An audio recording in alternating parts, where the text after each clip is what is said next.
കോട്ടയത്ത് അതിശക്തമായ കാറ്റിലും മഴയിലും വ്യാപക നാശനഷ്ടം. നിരവധി വീടുകൾക്കും വാഹനങ്ങൾക്കും മുകളിലേക്ക് മരങ്ങൾ കടപുഴകി വീണു. പല സ്ഥലങ്ങളിലും ഗതാഗതം തടസ്സപ്പെട്ടു.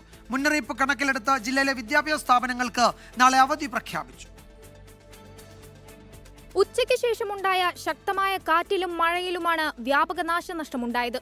മുണ്ടക്കയം ചോറ്റിയിലും പുതുപ്പള്ളി മീനടത്തും കുറുപ്പും തറയിലും വീടുകൾക്ക് മുകളിലേക്ക് മരങ്ങൾ വീണ് നാശനഷ്ടമുണ്ടായി. ചോറ്റിയിൽ സണ്ണി എന്നയാളുടെ വീടിന് മുകളിലേക്ക് തെങ്ങ് വീണ് മേൽക്കൂര തകർന്നു. കുറുപ്പും തറയിൽ ഹരിദാസന്റെ വീടിന് മുകളിലേക്ക് മരം വീണു.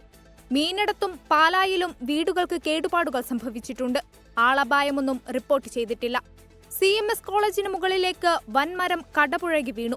കോളേജ് അവധിയായതിനാൽ വലിയ ദുരന്തം ഒഴിവായി. ആ കറക്റ്റ് സമയത്ത് കൃത്യമായിട്ട് ഞങ്ങളുടെ കോളേജ് വിടുന്ന ഒരു സമയമായിരുന്നു. മഴയാണെങ്കിലും വളരെ അനേകം കുട്ടികൾ ഈ വഴിയിൽ, അതായത് കോളേജിൻ്റെ പ്രധാന വഴിയിൽ ഉണ്ടാവേണ്ടതായിരുന്നു. അനേകം വണ്ടികളും ഇവിടെ കാണേണ്ടതായിരുന്നു. അതായത് കളക്ടർ ഇന്ന് അവധി കൊടുത്തതുകൊണ്ട് വളരെ ഉപകാരമായി. അത് കളക്ടറോട് തന്നെയാണ് ശരിക്കും ഞങ്ങൾക്ക് നന്ദി പറയാനുള്ളത്. ഇന്ന് പനച്ചിക്കാട് സഹകരണ ബാങ്കിന് മുകളിൽ പ്രവർത്തിച്ചിരുന്ന കൃഷിഭവന്റെ സോളാർ പാനലുകൾ തകർന്നു.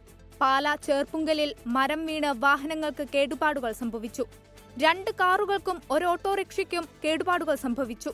വൈക്കം റെയിൽവേ സ്റ്റേഷൻ റോഡിൽ നിർത്തിയിട്ടിരുന്ന ഇരുചക്ര വാഹനങ്ങൾക്ക് മുകളിലേക്കും മരം കടപുഴകി വീണു. നിരവധി വൈദ്യുതി പോസ്റ്റുകൾക്കും തകരാർ സംഭവിച്ചു. ഇതോടെ പലയിടങ്ങളിലും വൈദ്യുത തടസ്സവുമുണ്ടായി. മരം വീണ് ജില്ലയുടെ വിവിധ മേഖലകളിൽ ഗതാഗതവും തടസ്സപ്പെട്ടു.